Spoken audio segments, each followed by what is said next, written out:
Okay, good morning, everyone, and welcome to the inaugural FigNorwich series of seminars. We're just going to wait a wee while for all the attendees to join. So if you just bear with us just a few seconds.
Okay, John, I think people are still joining just now. So maybe I'll just talk over this first slide. Just to let everybody know, we've been absolutely delighted to work in conjunction with MHA, Larking, Gowen in putting this session on financial best practice together. I'm just going to sort of hold on a sec before we go through the running order, and because people are still joining. So if you just bear with us just a few seconds, yeah. Our sponsors today are ERA, who are responsible for innovation and in the east of England. So that's something I'll mention later on in the session. Okay, John, I think maybe we can move through now.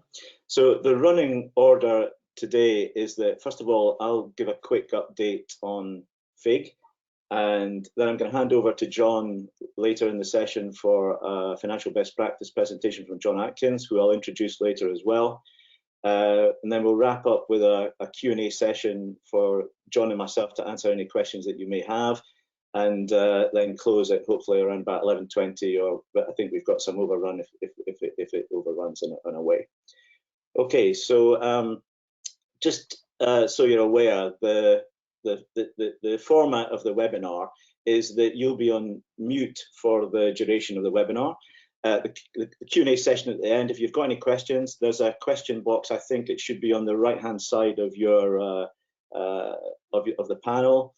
We're going to experiment with some polls throughout the webinar, and what that will enable you to do is vote on some of the questions or some of the experiences that you've had. And last but not least, a recording of this webinar will be emailed to you separately after it's finished. So what I'm going to do is just start with a quick update on FIG, if that's okay, and what we've been up to this year. So for 2020, the four probably key highlights. First of all, in April we launched the COVID-19 hub on the website, and that's been pretty successful at getting other firms to join us and to put their own marketing material and COVID hubs on there, and that's been very, very good for us to know that the website is being used more and more. The business survey that we launched in June, I'm going to talk about the results of that separately, but we thought that was very, very useful for us to direct us in terms of activities that the board would pursue. The great news about the trade directory, because when we started from zero a couple of years ago, we've now got, you can see on that third schematic on the slide, we've now got 100 members from Norwich and Norfolk on the trade directory. So that's a fantastic achievement. And last but not least, as this is the inaugural seminar, we're launching this FigNorwich seminar series in the autumn of this year. And again, so quite a challenging year, but I think we haven't been doing nothing in that period. So in terms of moving to the next slide, the business survey that we did, I think it was really important. We had a very, very positive response from the sector for this. I mean, the key messages that I would give out here are that despite the fact it was a very challenging period from March right through to now, and indeed it seems to be getting slightly negative again. The responses that we had from the sector implied that it was relatively resilient, and that's good news. I'm not saying there were no issues or no problems and no support sought, but in actual fact it was relatively resilient, and that's proved itself over the periods since the survey. There were some great stories from various firms in the local area that, particularly in relation to adapting quickly and moving to a working from home environment.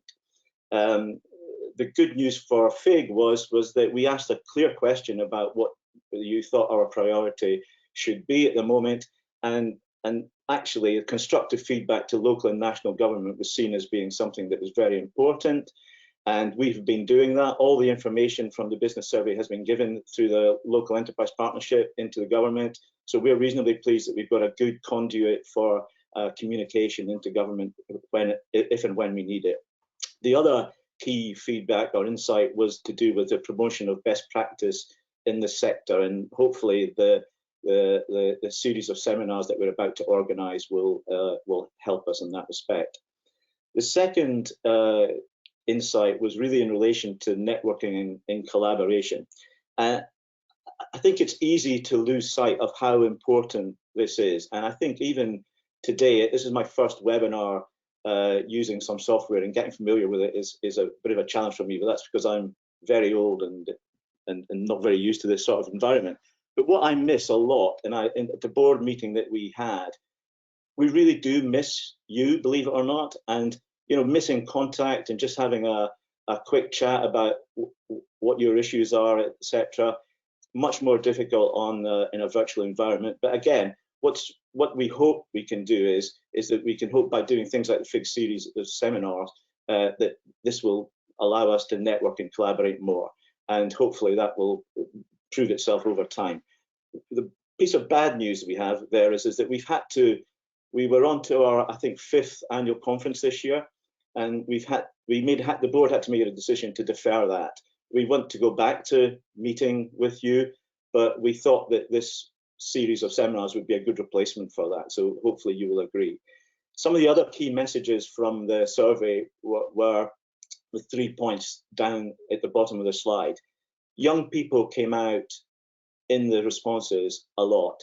I can't stress enough the need to look beyond today and into tomorrow, and I know that everybody is gonna have difficulty in maybe doing that, but it's really important that a talent pipeline is maintained for the future, and young people is what it's all about at the end of the day in terms of moving forward, because actually in 5-6 years time, when all the issues that we have just now have gone, firms will need talent, and that was something that I think we wanted to put on our priority list.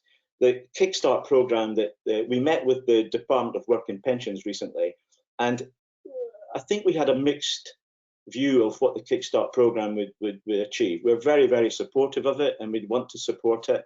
We would also want to support things like maybe independent mentoring, etc. But that's for another day, and we maybe get your feedback on that. The growth of the local economy, having said what I've said before about what's happening just now with the COVID situation and what we're having to all cope with, I do believe there's a tremendous opportunity for Norwich at the moment. We all know how fantastic it is to live here and work here. And actually, if you're working from home, even in a hybrid situation, or however your firm is actually going to decide how it's going to operate in the future, I absolutely believe that working and living in Norwich and Norfolk is something that we should. In fact, I mean, I use the word there, campaign, and I mean that. I think it's a fantastic place, and I think it's got a great future, and that is what our sector should be about: a thriving sector with growth, with opportunity for young people and the local economy. Retraining came up time after time as well, and there inevitably will be some casualties of the current situation, but absolutely there should be retraining, and we would support all the schemes that work effectively there. I mean, we've got a fantastic set of educational establishments in terms of UEA, NUA, City College, etc. And again, working in conjunction with those organizations is a great thing for the future. Now, if you move on to the next slide, thanks. But so I mentioned already that we thought we would replace the annual conference with a series of seminars. And some of the key priority themes that came out of the business survey were things like financial best practice, managing risk, and cyber. Now, we've already organized another couple of seminars for next month and December, but there were a number of other possible themes for the future that we would like to ask you to vote upon. So this is going to be a bit of an experiment to see if the voting works, but I'll just give you a quick summary of the themes. So I've already talked at length about the young people starting to careers. Ideas like virtual onboarding. We're very interested in finding out the experience that firms have in relation to recruiting people, onboarding colleagues in a way which is effective, because it's clearly not easy to do that, and they miss the day-to-day contact with colleagues. So we thought that that's something that was something suggested in the survey, and we agree with that. Innovation in a crisis. This is about innovation will become more and more important as time goes on. It's important now. It will become more and more important. It's the new businesses of the future will be because of someone having some maybe crazy idea just now for a business. Now, one of the things I wanted to mention here was maybe not a lot of you have heard of ERA. ERA is it stands for Enabling Innovation, Research and Application. So it's a bit of a mouthful of a name, but what it does is supports innovation in the east of England. And there are three key areas. One is artificial intelligence, two biotechnology, and three digital creative. Now, particularly artificial intelligence and digital creative, I think our sector could have lots of ideas in relation to those. Now, one of the things that you may or may not be aware, and I'll just highlight just now briefly, because after all, they are sponsoring us for this session. There are two particular schemes. One is innovation vouchers, and the second is internships. The latter is straightforward. It's just a case of you can have an academic or someone to work in your organization for an extended period. The vouchers are very interesting though. They're worth £7,500.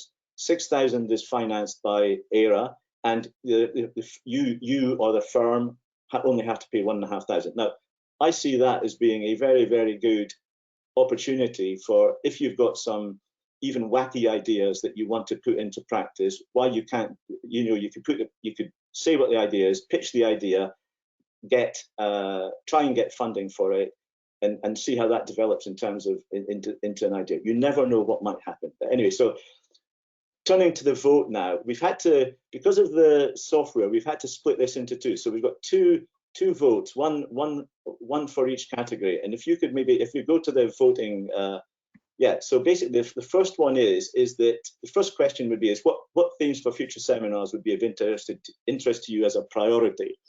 And if you can vote just now, see if it works.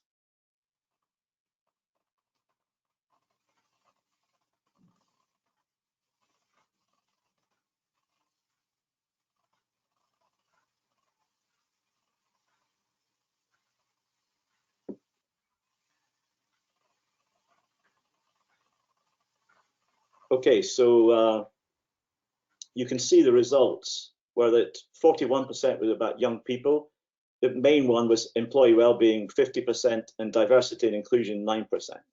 So that was the first vote. The second vote is, hold on, if we can get the second vote. So the second vote is these three categories.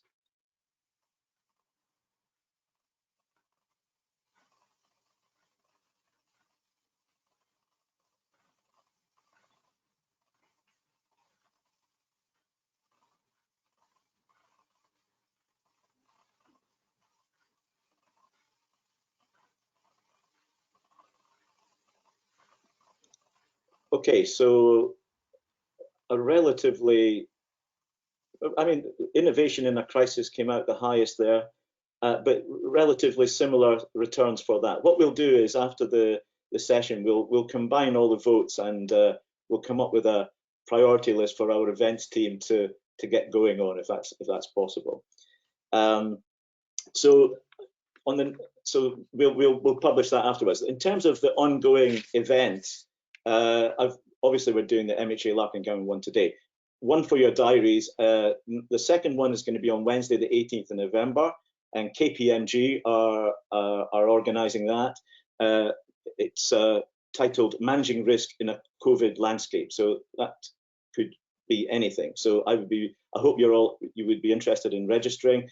Again, we didn't have a lot of time to get this one together in terms of the registrations, but hopefully next time we'll publish that more for the next time. And the other one the other subject area that came out of this the survey was cyber generally, and I know that John's going to talk about cyber later on in his seminar, and that's on Wednesday, the 9th of December, and that's about digital security. And I think that's running by Tech East in conjunction with the National Cyber Security Centre. So again, a very interesting subject for everybody for the future. So that's about it from me. Without any further ado, I'm going to hand over to John Atkins for our first seminar. The seminar is called Managing Through a Crisis, focusing on financial best practice and financial best practice. Quick introduction for John. John was appointed a partner in April this year, April 2020. So you could argue that that's a very good post-lockdown story. I think the only issue he's probably got just now is he's not been able to, he's probably still waiting for his congratulatory drinks from his fellow partners, but there we go. That's just how life is nowadays. And John joined Larking Gowen in 2016, and he's based in the Norwich office. He specialises in manufacturing and engineering, and also works with a number of professional services firms, mainly solicitors. So John, over to you. Thank you very much for that, Steve, and good morning, everybody. So hopefully over the next 20 minutes or so, I'm going to cover 4 key areas and practices which can help assist with the short and longer term objectives of your business. As Steve has mentioned, and due to the current COVID-19 pandemic, there's been a large focus on the short-term objectives of the business, and that namely being survival. Hopefully 6 or 7 months into the pandemic, your business is as secure as it possibly can be in these uncertain times. But we must not forget the longer and mid-term objectives of the business, and whether are these still applicable, do these need updating, and is any action required now if we are to complete these objectives in a timely manner. So the first part I'd like to go through is cash flow. Cash is king. So this, I believe, this saying was originated in 1988 as a result of the 1987 global stock market crash, and it is probably as true today as it was back then. A number of businesses will monitor and forecast their cash flow using looking 12 months ahead, using a variety of different models. The pace of the business world has increased significantly over the last 7 months. So as such, a flexible model is a key requirement for monitoring cash flow. As we'll have seen last night with the new restrictions that the UK government has put in place over some areas within the UK, these businesses will need to reforecast in the blink of an eye. As part of this reforecasting, the business owners and lenders may wish to look at multiple scenarios within a cash flow forecast. Typically, this may look at revenue. Are we operating at 100%, 75%, or 0% capacity? And what effect will this have on cash flow in the short to medium term? Some businesses, as part of their working capital, may use an invoice discounting facility, for instance. I would recommend that within your cash flow forecast and model, if you use such a facility, that you document the expected potential borrowing as part of this facility, expected utilization at the end of each month if you're looking at cash flow on a monthly basis, and then thus the headroom and the buffer which you have within your business. For each model as well, the model needs to be clear and concise. cash flow model will normally be driven by the profit and loss forecast and budget. As such, the model should combine both of these forecasts together and hang as one. Within the model as well, for the end users, we need to provide sufficient detail, so including assumptions as to why we think we'll be operating, for instance, at 100% capacity on revenue or so forth. The next section I'd just like to go through is profitability. So as I've mentioned, with regards to the profit and loss forecast, this will drive the cash flow forecast. With regards to your profit and loss forecast at the moment, there's two key areas I consider that we would like to review. Firstly, revenue. As you've probably seen and you're all aware, the majority of the government assistance that has been announced during the COVID-19 pandemic looks at cost mitigation, for instance, the furlough scheme, the new job support scheme, and the various grants available to businesses in different sectors. So with regards to the revenue, this is the most critical variable at the moment, which we will need to monitor as a business. So for instance, we live in an area of the country which at the moment is obviously categorised as medium risk, and therefore the majority of businesses are open as usual. What will happen if we are elevated through this risk criteria and get to very high and businesses are required to close? What effect would no revenue have on the business and the forecast for the short term? And how long can we sustain a period of business closure? With regards to overheads, what I quite like to recommend to my clients is categorising each overhead into a critical, essential and desirable. Thus, if as part of our scenario planning we need to cut costs accordingly, the first cost category that we would look to review is the desirable costs, being the ones that are not critical to our business. By having these quickly and identifiable, we should be able to reforecast in a very quick manner and give the users of the forecast essential information at a vital time. Systems is the next area I'd just like to talk about. So working from home during the COVID-19 pandemic has introduced a number of practical considerations for businesses across all sectors.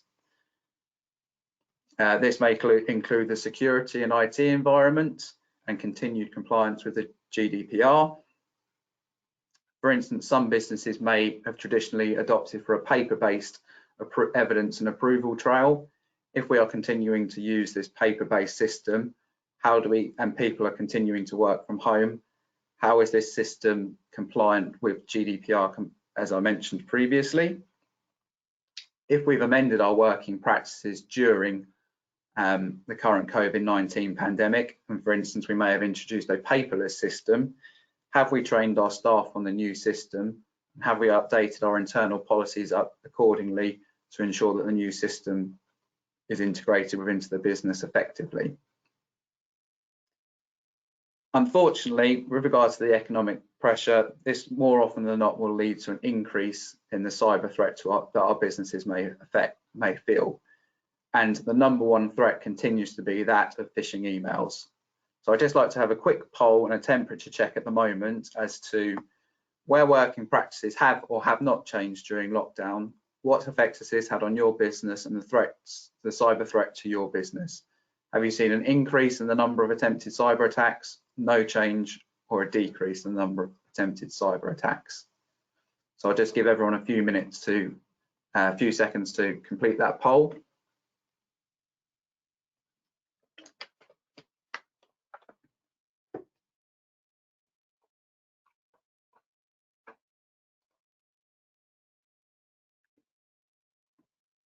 So last few people to vote, and then we'll go through the result.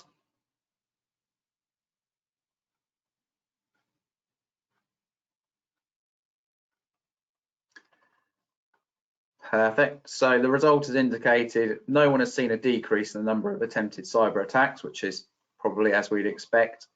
56% have seen no change, and 44% have seen an increase in the number of attempted cyber threats.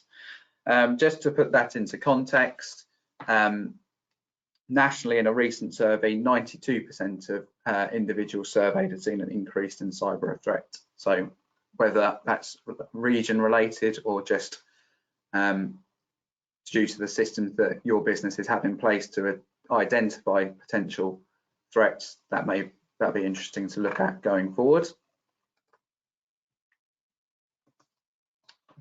Business planning. So the majority of the items that I've talked about in the first three sections are kind of short-term in nature. I'd like to change the focus a little bit towards the end to the more mid to long term. As you'll appreciate, the first item on this slide is Brexit, which is probably still in the short term. So since June 2016, Brexit has been at the forefront of the business world. Unfortunately, it was going to take something quite significant to knock it down the agenda, to which the COVID-19 pandemic has done for the last 6 to 7 months. As you'll be aware, we are now only 79 days away until the end of the transition period. Therefore, Brexit and the implications it will have on your business needs to come back onto the agenda. If you're a betting individual, currently the market is indicating that it's evens for no trade deal to be agreed with the EU. I'll say with a pinch of salt, when the original Brexit referendum was done in June 2016, Brexit to be voted for was 14-1 on that night. So potentially a trade deal may be agreed, but at the moment it is looking like there's no real indication of whether we will have or will not have a trade deal. Therefore, on your agenda and your planning at the moment, probably we will need to look to plan for both scenarios. With regards to starting to plan for the Brexit, there's a number of useful guides available. Obviously, Steve's mentioned the Brexit hub that FIG have. At Larking, Gowen, we also have our Brexit and COVID-19 hubs, which can act as a great resource to start your research, to then have further conversations with your supply chain or advisors. Brexit will obviously be something that has been on your risk register for probably 3 to 4 years if your business maintains those. As I said, COVID-19 has probably led to a very short-term view in most businesses and survival in the last 6 months. With regards to your risk register, now may be the time to review and update that in due course. Obviously, the risk register will normally form part of your business plan as well, and therefore it may be also the time to look at your business plan. Are your long-term objectives still the same as what they were when your business plan was last written, or do these need updating as well? As I said at the start of the presentation, with regards to the long-term objectives of the business, whether that be to sell your business in 3 to 5 years' time, are there any actions that are required now in the short term to help achieve that objective in 3 to 5 years' time? These are conversations that obviously as shareholders in businesses you may need to be having at this time. Finally, one of my favourite tools for analysis for looking at items on your business plan is the Swot Analysis. So if we take this example here for revenue, by documenting the strengths, weaknesses, opportunities and threats, we're able to pick apart for instance, customers further afield as an opportunity for revenue generation now.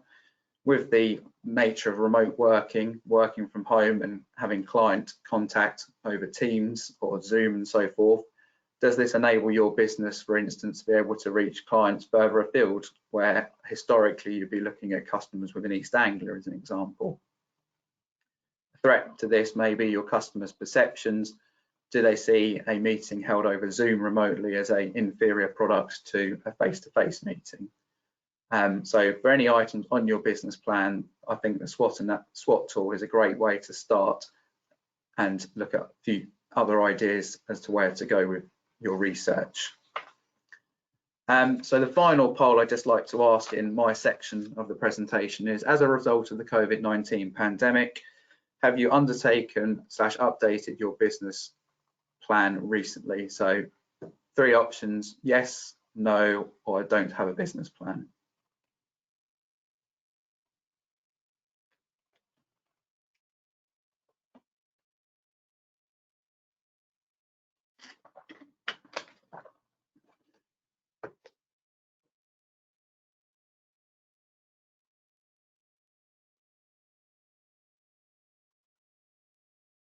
I'll just give everybody a few more seconds to vote.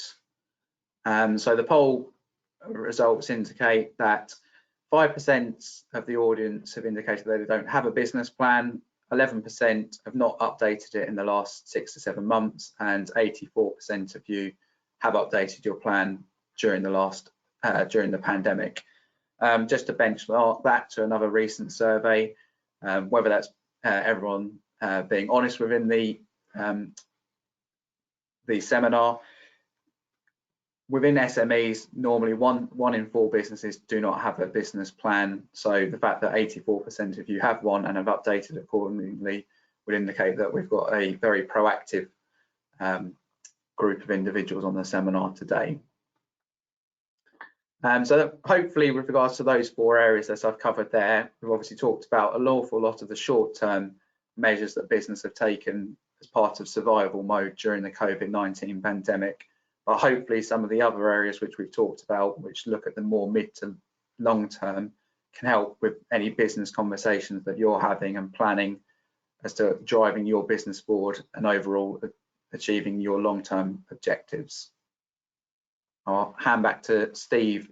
So Steve and I now will obviously have a question and answer session. So if you have any questions, please feel free to put those into the chat box and Steve and I will answer those accordingly.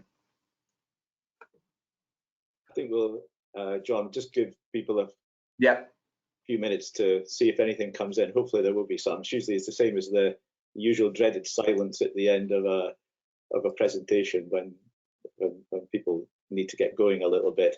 Hopefully there will be some questions. I've got one for you, if that's okay, John, if you don't mind me asking you. Sure. In terms of the business plan, it was quite encouraging to see that most of the people on this call anyway had adjusted it. How complex should a business plan be for any firm?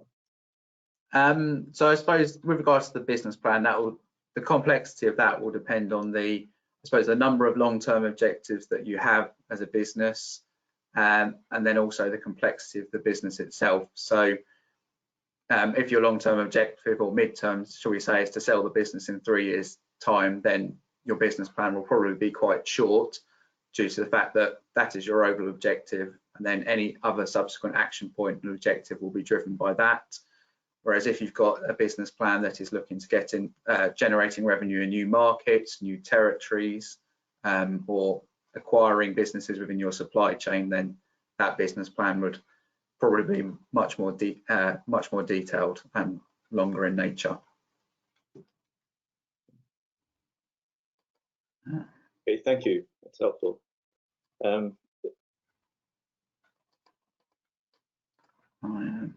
Not sure I can see any questions yet, so we'll maybe just give it a little while longer.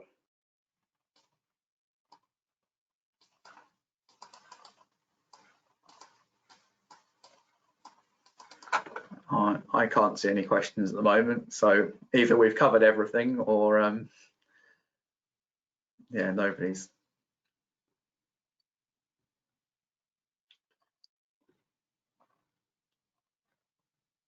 I think they can start coming through on the chat line now, it looks like, or something, maybe, I don't know. So I think we've got a question here. So I think there was one point from one of the participants that said that we might find something about some software somewhere helpful, but I'm not sure that's a question as such. It was really a pointer for the participants. Yeah, there's one now that says, what likely economic impact on the country do you think will happen in the event of a no deal on Brexit? Well, that's a good question. And since you mentioned Brexit, John, you could maybe have a pop at answer it, because I'd be probably extremely political on it, I suspect. Yeah, well, I'll try not to be political, but I think I'll try to have a look into my crystal ball. I suppose if we take a step back with regards to Brexit, there's obviously, you mentioned here, a no deal Brexit. I think each industry will be affected differently. Obviously, there's agriculture has been widely reported in the press, and then in Norfolk as well, we've got a large manufacturing and engineering sector that sector will obviously be impacted depending on its supply chain and the flow of goods. If all of the parts are supplied within the UK, then they'll probably be less affected than those that have got parts coming in from abroad. So I think as a county, I don't think we'll be as significantly as affected as other locations within the UK, sounding a little bit now like a coronavirus map. Obviously, the North East has got a very heavy manufacturing background with huge links to the EU and further afield. So as a county, I don't think a no deal will affect us as significantly as other areas, but of course it will have some impact in the short to mid term.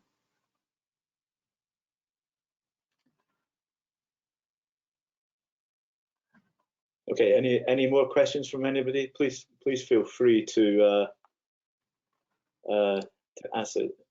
There's another question come through saying, what would you recommend in terms of achieving earlier collection of receivable amounts in the current environment? Well, again, John, I think that's probably for you. No problem. You, but I'm pretty sure that the guy who asked the question probably wants the answer from me as well, but never mind. So I suppose with regards to the early collection, so when you take, obviously if we're looking at existing or new customers, if you're looking at new customers, then the level of credit checks that you do prior to engaging with that business, then the greater the credit checks you do at the outset and setting credit limits, then hopefully that should reduce the level of potential bad debt risk down accordingly. For existing customers who obviously have been historically good payers, but obviously maybe potentially stumbling across choppy waters at the moment, at that point in time, I would recommend the earlier that you have a conversation with your client as with regards to the collection of that, then that more often than not will hopefully lead to a more positive result than not chasing your debt in as and when it becomes due. So maintaining obviously good credit checks and good credit limits at the outset when onboarding a client, and then with regards to your actual financial information, which you review on a daily, weekly or monthly basis, then as and when debts become due and past the point at which they're expected to be settled, then having those conversations sooner rather than later with your client would be my best advice there. Yeah, I think relationships are very important in the current situation, and I think you're right there. Okay, no more questions have come through, so I'm afraid you're gonna. I don't want to finish too early, but if so, can I encourage some people to ask some more questions? I know it's an interesting experiment, this, because it's maybe more difficult in some respects to ask some questions in this format. But I don't know how it normally works, John, in previous webinars you've been involved in. But this is this is a first one for us, an experiment, and we'll probably get some learnings from it. So hopefully we will get some learnings. But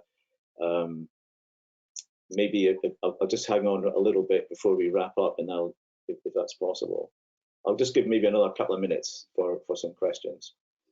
I think obviously with regards to the contents itself, Steve, I mean, managing obviously best practice, I've focused on 4 areas there which to me are important, and what I've been where I've been speaking to my clients. Obviously there's a number of host of different areas, and then the items that I've picked off in the presentation as well I could expand on into much greater detail, but I'm sure everybody probably doesn't want to sit here and listen to me go on about a cash flow model for an hour and a half or 2 hours, but just picking out those real key areas which hopefully obviously individuals on the seminar might trigger obviously a bit of additional research or other thinking in the business. Yeah. Okay, so I think if there's anything comes through, we'll try and answer them, but maybe just move to the wrap up now, if that's okay with everybody. First of all, I would like to thank all of you for attending today at reasonably short notice, and that's been great to be able to get this off the ground, and a very interesting experiment for us in terms of how to move forward. We will, as I said earlier on, we will probably get some learnings from this in terms of the marketing of it, and also in terms of subjects, etc. And thank you very much for the feedback there. I'd personally like to thank John and John Atkins and the team at Larking Gowen, MHA Larking Gowen, for their help in putting this session on. I've got to know the Larking Gowen team reasonably well now, and I think Larking Gowen are very lucky to have such a helpful business development team. And so I won't name any names just now, but it's a really good team, very helpful, and thank you very much for your input on that. I'd like to also thank our sponsors, ERA, and I think that's an organisation that can become better known in the east of England. And I think certainly it would be fantastic if there were some ideas out there that could end up being a showcase for good ideas and good thinking and implementation in the local area. I'd like also to thank the FIG events team, Stephen Scowen and Anna Douglas in particular. And thank you very much for getting us to the point where we were able to do this session. A quick reminder on future events, if you can maybe diary the 18th of November, put some placeholders in your diary for the 18th of November and the 9th of December. Hopefully, and by then we might have some more information on other seminars that we might organise and arrange in 2021. It'd be great to be able to get back together again on the business breakfast or other sort of brief contacts, but there we go, we can't do it just now. Can I just ask everybody, it's free, so use the website. And I know that increasingly a number of you have been using it for your own marketing and your own information, your own news. We're very happy for the site to be used to signpost people who look at the website onto your website, and also to information that can be helpful. So for example, the reason I started speaking with Larking Gowen, believe it or not, I I'd asked some questions on a chat line about their COVID-19 hub back in, I think it was back in March, and I got some very polite answers back, and I was very, very impressed by that. And it was only the following week that they let me know that I was actually speaking to a robot. But there we go. That shows that I am not very good at discerning real people from robots. But it was very, very polite and very helpful, and it got us to this point where we could do this today. The other last but not least point I would like to just say, anything you have in terms of feedback, ideas, whether any of you would like to host a webinar at some point, we're very, very happy to support you in doing that. And if you want to contact us at FIG, there's an address there for info@fignorwich.org, where you can contact us. So really, just to move on to the last slide, this is where you can contact John and the team at Larking Gowen if you want to. If you need to get in touch with anything, if there's anything that prompted you to think, oh, hold on a sec, maybe we need to do something with our business plan or whatever, or any other advice in this situation, please feel free to contact John directly at that address. There's a FIG landing page there as well. So, and again, I suspect that probably a recording of this will go on there at some point in time, or a transcript. So that's it, over. And it's a shame that there weren't more questions, but there we go. And thank you very much for your time today, and have a great day. See you soon. Bye-bye.